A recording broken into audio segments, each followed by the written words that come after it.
ಹೇಳಲಿಕ್ಕೆ ಬಯಸ್ತೀನಿ. ಯಾವ ನೈತಿಕತೆ ಇದೆ ಇವರಿಗೆಲ್ಲ ಚರ್ಚೆ ಮಾಡಲಿಕ್ಕೆ? ನಿನ್ನೆ ದಿನ ಭಾಷಣ ಮಾಡಿದ್ದಾರೆ ನಮ್ಮ ಪರಮೇಶ್ವರ್ ಅವರು. ಇಲ್ಲಿ ನಿಲ್ಲಿಸಿದ್ದೇವೆ. ಇವತ್ತು ನಮ್ಮ ಮುಂದೆ ಬಿಜೆಪಿಯ ಪಕ್ಷದಲ್ಲಾಗಲಿ ಜನತಾದಳದಲ್ಲಾಗಲಿ ಕಳೆದ ಚುನಾವಣೆಯಲ್ಲಿ ಹೇಳ್ತಾ ಹೋದ್ರು, ಇಡೀ ದೇಶದಲ್ಲಿ ನರೇಂದ್ರ ಮೋದಿ ಅವರು ಅಧಿಕಾರಕ್ಕೆ ಬಂದುಬಿಟ್ರೆ ಸಂವಿಧಾನವನ್ನೇ ಬದಲಾವಣೆ ಮಾಡಿಬಿಡ್ತಾರೆ, ಪರಿಶಿಷ್ಟ ಜಾತಿ ಪರಿಶಿಷ್ಟ ಪಂಗಡಗಳಿಗೆ ಎಲ್ಲ ರೀತಿಯ ಒಂದು ಸಮಸ್ಯೆಗಳು ಪ್ರಾರಂಭ ಮಾಡ್ತಾರೆ ಅಂತಕ್ಕಂತ ಹೇಳಿದ್ದಾರೆ. ಆದರೆ ಇಲ್ಲಿ ಈ ಸಭೆಯಲ್ಲಿ ಇವತ್ತು ಬಾಬಾ ಸಾಹೇಬ್ ಅಂಬೇಡ್ಕರ್ ಅವರ ಪುತ್ಥಳಿಯನ್ನ ಈ ಒಂದು ಸಮಾರಂಭದ ವೇದಿಕೆ ಮೇಲೆ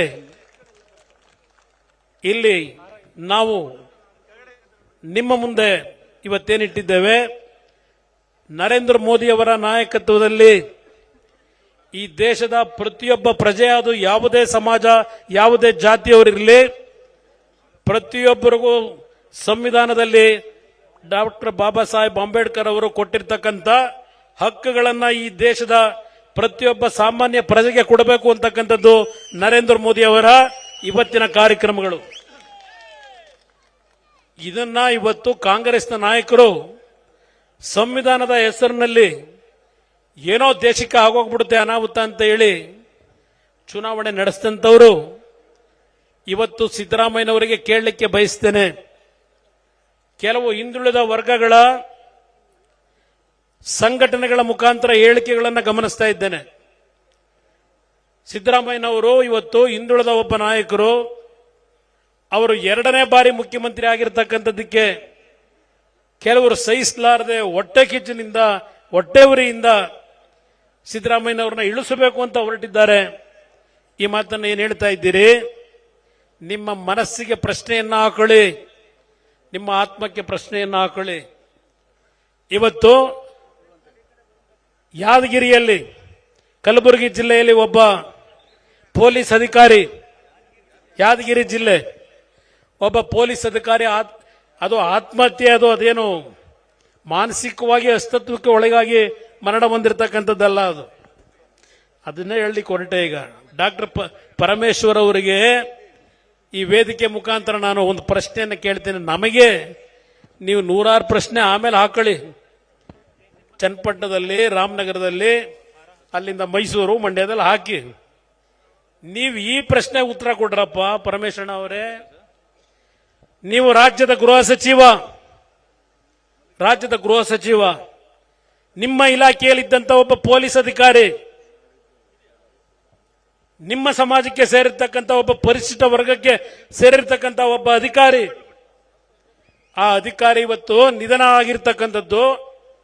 ಅವರ ಪತ್ನಿ ಹೇಳ್ತಾ ಇದ್ದಾರೆ, ಯಾವ 25 ಲಕ್ಷ ಲಂಚವನ್ನ ಕೇಳಿ ಹಣ ಕೊಡಲಿಲ್ಲ ಅಂತ ಹೇಳಿ ಹಿಂಸೆ ಕೊಟ್ಟು ಇವತ್ತು ನನ್ನ ಗಂಡ ಇವತ್ತು ಮರಣ ಹೊಂದಿದ್ದಾರೆ ಅಂತಕ್ಕಂಥದ್ದು.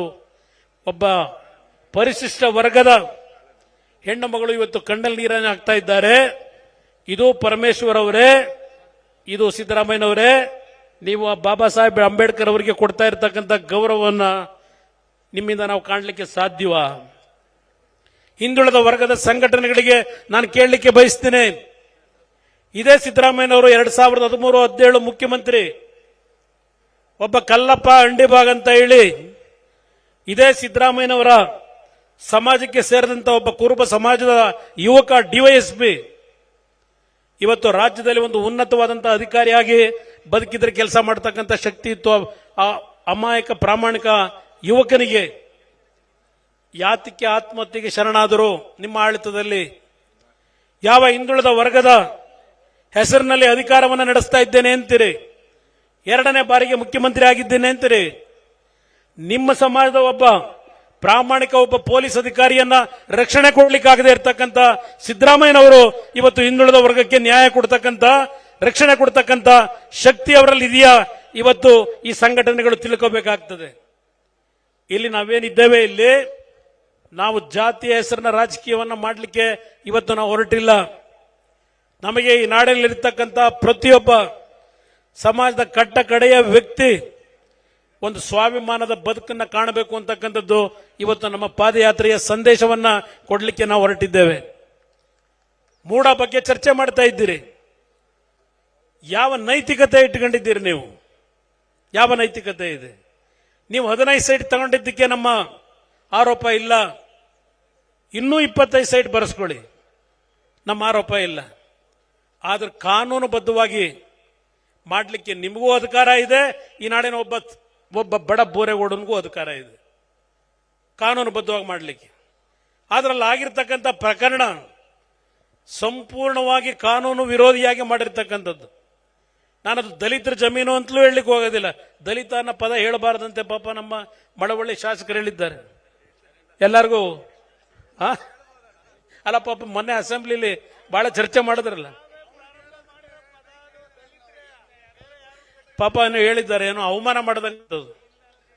ಅದರಿಂದ ಇವತ್ತು ನಾನು ಕೇಳಲಿಕ್ಕೆ ಬಯಸ್ತೀನಿ, ಆ ಮೈಸೂರು ಹಗರಣದಲ್ಲಿ ಪರಿಶಿಷ್ಟ ಜಾತಿಗೆ ಹೆಸರನ್ನ ಹೇಳಲ್ಲ ನಾನು, ಯಾವ ತರ ನಡ್ಕೊಂಡ್ ಬಂದಿದೆ ಅದು ಸಿದ್ದರಾಮಯ್ಯನವರೇ, ಯಾರ ಆಸ್ತಿ ಅದು? ಮೂಢ ಆಸ್ತಿ. ಆಗಲೇ ಎಲ್ಲಾ ರೀತಿಯ ಒಂದು ಬಡಾವಣೆ ರಚನೆ ಆಗಿ 15-20 ಸೈಟ್ಗಳು ಹಂಚಿಕೆ ಆಗಿದೆ. ಅಂತ ಜಾಗವನ್ನ ನಿಮ್ಮ ಬಾಮೈದನ ಹೆಸರಿಗೆ ರಿಜಿಸ್ಟರ್ ಬಾಬಾ ಸಾಹೇಬ್ ಅಂಬೇಡ್ಕರ್ ಅವರು ಈ ರೀತಿಯ ಕೆಲಸ ಮಾಡಿ ಅಂತೇಳಿ ಸಂವಿಧಾನದಲ್ಲಿ ನಿಮಗೆ ಹಕ್ಕನ್ನು ಕೊಟ್ಟಿದ್ದಾರಾ? ದಯವಿಟ್ಟು ಹೇಳಿ. ನೀವು ತಗೊಳ್ಳೋದಿಕ್ಕೆ ನಮ್ಮದೇನು ವಿರೋಧ ಇಲ್ಲ ಇಲ್ಲ, ಆದರೆ ಸರ್ಕಾರದ ಜಮೀನನ್ನ ನಿಮ್ಮ ಬಾಮೈದನ ಕೈಯಲ್ಲಿ ರಿಜಿಸ್ಟರ್ ಮಾಡಿಸ್ಕೊಂಡು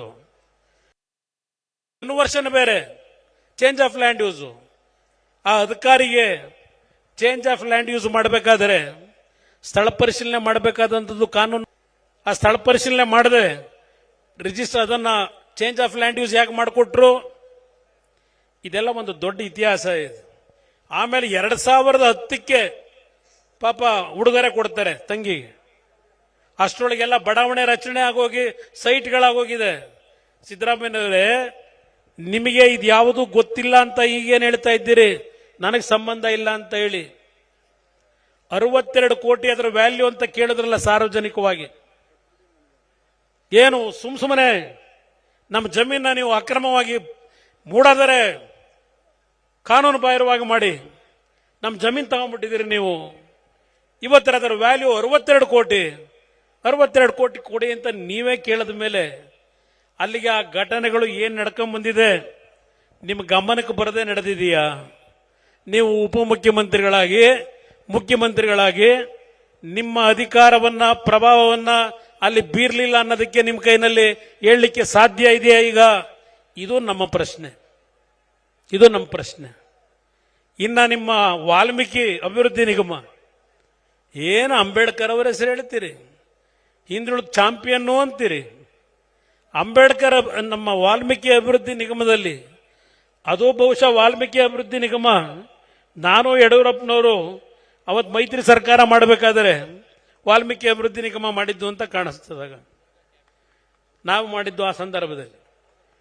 ಅದು ಇವತ್ತು ಪಾಪ ನೀವೇ ಹೇಳ್ತಾ ಇದ್ದೀರಿ, ಅಶೋಕ್ ಅವರು ಹೇಳಿದಂಥ ರೀತಿಯಲ್ಲಿ 187 ಕೋಟಿ ಅಲ್ಲ, ಬರೀ 89 ಕೋಟಿ ಅಂತ ಹೇಳಿ ನೀವೇ ಒಪ್ಪಿಕೊಂಡು ಯಾವ ಮುಖ ಎತ್ಕೊಂಡಲ್ಲಿ ಕೆಂಗಾಲ ಹನುಮಂತರು ಕಟ್ಟಿಸಿರ್ತಕ್ಕಂಥ ವಿಧಾನಸೌಧದಲ್ಲಿ ಈಗಲೂ ರಾಜಾರೋಷವಾಗಿ ಮುಂದುವರಿತಿದ್ದೀರಿ.